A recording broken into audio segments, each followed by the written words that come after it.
Welcome to Aadya TV. మనతో పాటు దేవరకొండ మాజీ ఎమ్మెల్యే రవీంద్ర నాయక్ ఉన్నారు. అడిగి తెలుసుకునే ప్రయత్నం చేద్దాం. చెప్పండి సార్, ముఖ్యమంత్రి పలుమార్లు కేసీఆర్ కుటుంబాన్ని టార్గెట్ చేసి మాట్లాడవలసిన అవసరం ఏముంది? రేవంత్ రెడ్డి ప్రభుత్వం చేతగాని ప్రభుత్వం అది. ఎవరికైనా సరే పని చేతగానప్పుడు ఇతరుల మీద ఏడవడం కానీ తిట్టడం కానీ, లేకపోతే వారిని ఏదో ఒక రకంగా బ్లేమ్ చేయాలని, లేకపోతే ప్రజల యొక్క దృష్టిని మరల్చడానికి ఆయన వాడుతున్న ఒక టాక్టిక్స్ అది. ఆయన ప్రతిపక్ష నాయకుడిగా ఉన్నప్పుడు ఏం మాట్లాడిండో అదే పద్ధతిలో ఇప్పుడు ప్రభుత్వము అధికారంలో ఉన్న ముఖ్యమంత్రి బాధ్యత కలిగిన వాడిని ఆలోచన లేకుండా సోయి లేకుండా మాట్లాడే మాటలు తప్ప వేరేది కాదు. ఆనాడు ఎన్నికల ముందు ఇచ్చిన హామీలను నెరవేర్చడానికి చేతగాక ప్రజలను డైవర్ట్ చేయడానికి మాత్రమే ఎవరినో ఒకరిని టార్గెట్ చేసుకుని ఒకరోజు కిషన్ రెడ్డిని అంటారు, ఒకసారి కేసీఆర్ గారిని అంటారు, ఒకసారి కేటీఆర్ గారిని అంటారు, ఒకరోజు హరీష్ రావు గారిని అంటారు, లేకపోతే ఏదో ఒక రకంగా ప్రజల యొక్క దృష్టిని మరల్చడానికి చేస్తూ ఉన్నారు. అంత ఈజీ కాదు. రాజకీయాల్లో ఎవరైనా సరే ఎన్నికల ముందు ఏ పార్టీ అయినా సరే ప్రజలకు ఏవైతే హామీలు ఇచ్చారో ఆ హామీలను నెరవేర్చడం ద్వారా, మంచి పరిపాలన అందించడం ద్వారా మాత్రం మంచి పేరు వస్తుంది. అంటే ఇప్పటికే ఒక్కొక్క పథకం ఇంప్లిమెంట్ చేస్తున్నాము, మేము ఏదైతే ప్రజలకు ఇస్తున్న 6 గ్యారంటీలలో ఏ ఒక్క హామీని కూడా ఎగగొట్టేది లేదు అని చెప్పేసి అక్కడ మంత్రులు చెప్తున్నారు, ముఖ్యమంత్రిగా చెప్తున్నాడు.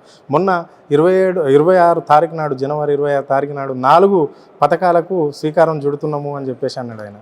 అంటే తప్పకుండా ప్రజలకు అందించడమే మా లక్ష్యం అంటున్నాడు ముఖ్యమంత్రి. మీరేమో కాదంటారు. దీన్ని ఎట్లా చూడవచ్చు?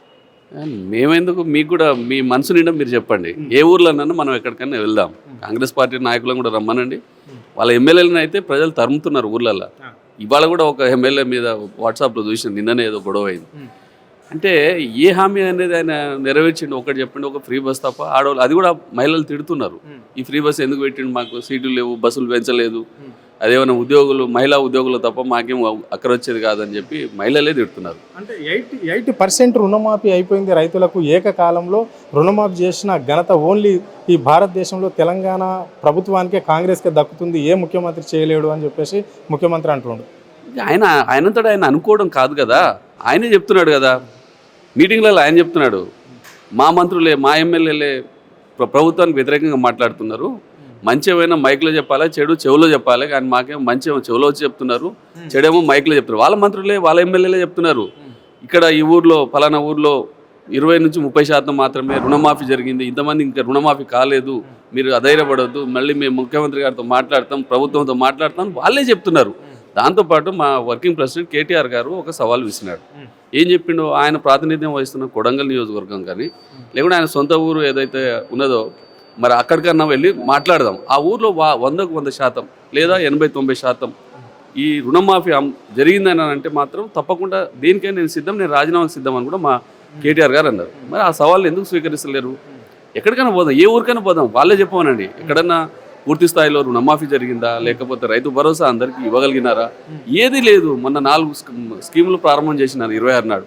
ఏం చేశారు? మండలానికి ఒక ఊరు అన్నారు. ఆ ఊర్లో కూడా కాగితాలు ఇచ్చారు తప్ప వాళ్ళకి పూర్తి స్థాయిలో డబ్బులు కూడా అక్కడ జమ చేయలేదు.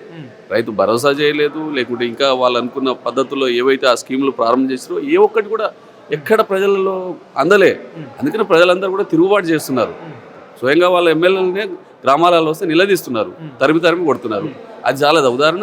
ముఖ్యమంత్రి పోయినప్పుడల్లా, ఢిల్లీకి పోయినప్పటికల్లా బట్టి విక్రమార్క పోతుండే, ఇప్పుడు శ్రీధరబాబు పోతుండు. ఎందుకు మరి కాంగ్రెస్ పెద్దలు ఎందుకు పోవాల్సి అవసరం వస్తుంది ఢిల్లీకి? వీళ్ళు అంటే ఫస్ట్ నుంచి కాంగ్రెస్ నుండే పోవాల్సిన అవసరం ఏముంది? వేరే మంత్రులు ఉన్నారు కదా, లేకుంటే వేరే ఎమ్మెల్యేలు ఉన్నారు కదా, వాళ్ళు పోవచ్చు కదా. ఓన్లీ వీళ్ళు పోవాల్సిన అవసరం ఏముంది? ఫస్ట్ నుంచి కాంగ్రెస్ వాళ్ళు ఉన్నాం. ఈ ప్రభుత్వంలో మనం చూస్తున్నాం, ఒక 2-3 మంత్రులు తప్ప. అక్కడ శ్రీధరబాబు గారు కానీ, అక్కడ బట్టి కానీ, లేకుంటే అప్పుడప్పుడు కోమటిరెడ్డి వెంకరెడ్డి, ఇంకేమైనా అవసరం ఉంటే ఉత్తమ్ కుమార్ రెడ్డి, వీళ్ళు తప్ప ఇంకా వీళ్ళు తప్ప వేరే మంత్రులుగా ఎవరైనా గుర్తిస్తున్నారా? ఎక్కడైనా మనకు అవపడుతున్నారా? ఏది లేదు. పైపెచ్చు రేవంత్ రెడ్డి గారి మీద వాళ్ళ అధిష్టానానికి నమ్మకం లేదు.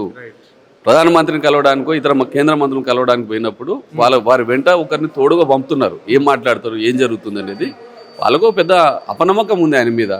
అసలు ఆయన ఉంటాడా, పోతాడా, బీజేపీ పార్టీకి చేస్తాడా అని ఒక ఆలోచన కూడా వాళ్ళ అధిష్టానానికి ఉంది. కాబట్టి ఆయన మీద నిఘా పెట్టిరు. ఆయన ఏంటంటే ఇక్కడ బ్లాక్మెయిల్ చేయాలి, తెలంగాణ రాష్ట్ర ప్రజల యొక్క సొమ్ముని దోచుకుపోయి అక్కడ కేంద్ర పార్టీకి కప్పం కడుతుండు. కాబట్టి ఆ మధ్యవర్తిత్వం నడుపుతున్నాడనే ఒక ఆలోచనతోటి ఉండని కొన్ని రోజులు అనేది ఉంది తప్ప ఆయన ఏదో పరిపాలన చేస్తాడు, మంచి నాయకుడు, లేకుంటే ప్రజల్లో ఫేమ్ ఉన్నోడు, ఇంకేదో ఉందనేది మాత్రం ఎక్కడ లేదు.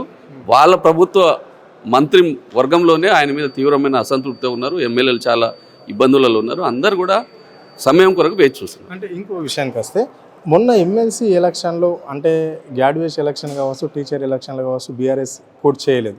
సో మరి బీఆర్ఎస్ను టార్గెట్ చేసి మాట్లాడవలసిన అవసరం ముఖ్యమంత్రికి ఏమొచ్చింది? కరీంనగర్లో ఎంత మాత్రము బీజేపీ అక్కడ పోటీలో ఉంటే బీఆర్ఎస్ని ఎందుకు మాట్లాడవలసి వచ్చింది?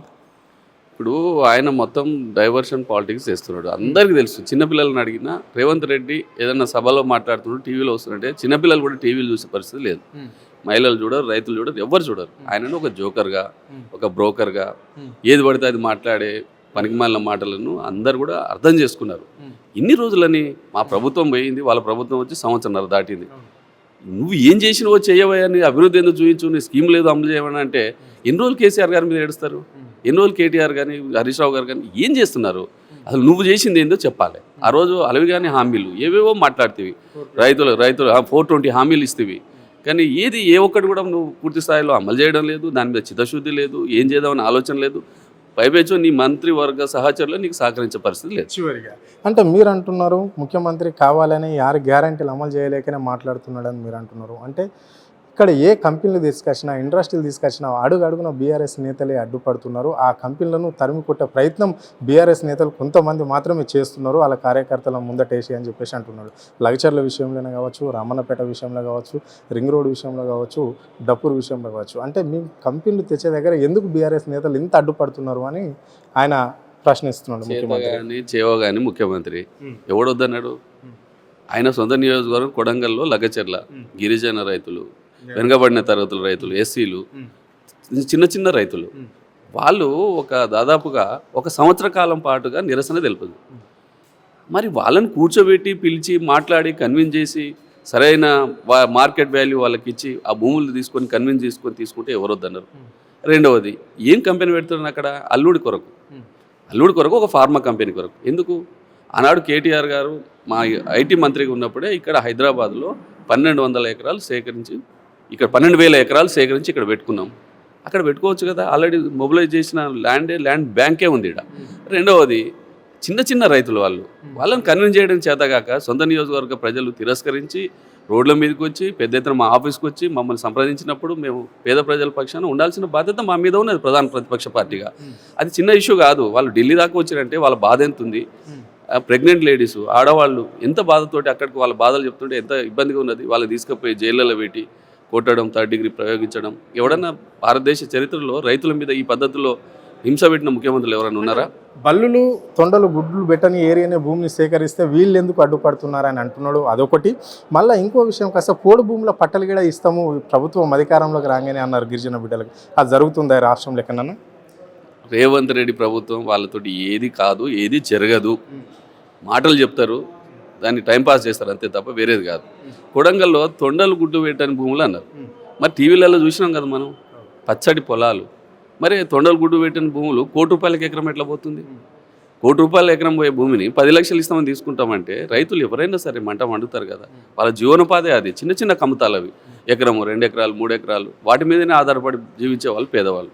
అవన్నీ ఆయనకు ఆ లోతుగా అధ్యయనం చేసి వాళ్ళని ఎట్లా మాట్లాడాలి, ఏ పద్ధతిలో పోవాలనేది ఏ రకమైన ఆలోచన లేకుండా ఊరికనే బెదిరిస్తాం, భయపెట్టిస్తాం.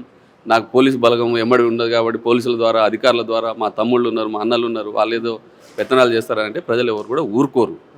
ఈ భారతదేశ చరిత్రలో అంత నీచంగా, అంత అవమానకరంగా పరిపాలన చేసిన ముఖ్యమంత్రి చరిత్రలో ఎవరు లేరు, భవిష్యత్తులో కూడా రారు. ఇది పరిస్థితి. అంటే ముఖ్యమంత్రి 6 గ్యారంటీలను పక్కకు పెట్టి ఓన్లీ కేవలం కేటీఆర్, కేసీఆర్ కుటుంబాన్ని టార్గెట్ చేస్తూ మాట్లాడుతూ బీఆర్ఎస్ నేతలే టార్గెట్ కావాల్సి వచ్చింది ఇక్కడ ముఖ్యమంత్రికి. ప్రశ్నించిన వాళ్ళను కేసులు పెట్టడం అనేది జరుగుతుంది అని చెప్పేసి మాజీ ఎమ్మెల్యేగా చెప్పడం అనేది స్పష్టంగా చెప్పడం అనేది జరిగింది. సో ఇలాంటి ముఖ్యమంత్రిని ఎక్కడ ఈ దేశంలో ఇప్పటి వరకు చూడలేదు, మా రాజకీయ అనుభవంగా కూడా ఇలాంటి పరిపాలన ఎప్పుడు కూడా చూడలేదు అని చెప్పేసి ఆయన స్పష్టంగా చెప్పడం అనేది జరిగింది. ఇప్పటికైనా మారి 15 నెలల పాలనలో మీరు ఏం చేసిరో చెప్పాలి అని చెప్పేసి ఆయన సవాల్ విసరడం అనేది జరిగింది. సో ఇప్పటికైనా ప్రజలకు ఇస్తున్న 6 గ్యారంటీలు అమలు చేసే వరకు మిమ్మల్ని వెంటాడతామని చెప్పేసి ఆయన స్పష్టంగా చెప్పడం అనేది జరిగింది. కెమెరా పర్సన్ ప్రవీణ్తో అరుణ్, ఆది టీవీ, హైదరాబాద్.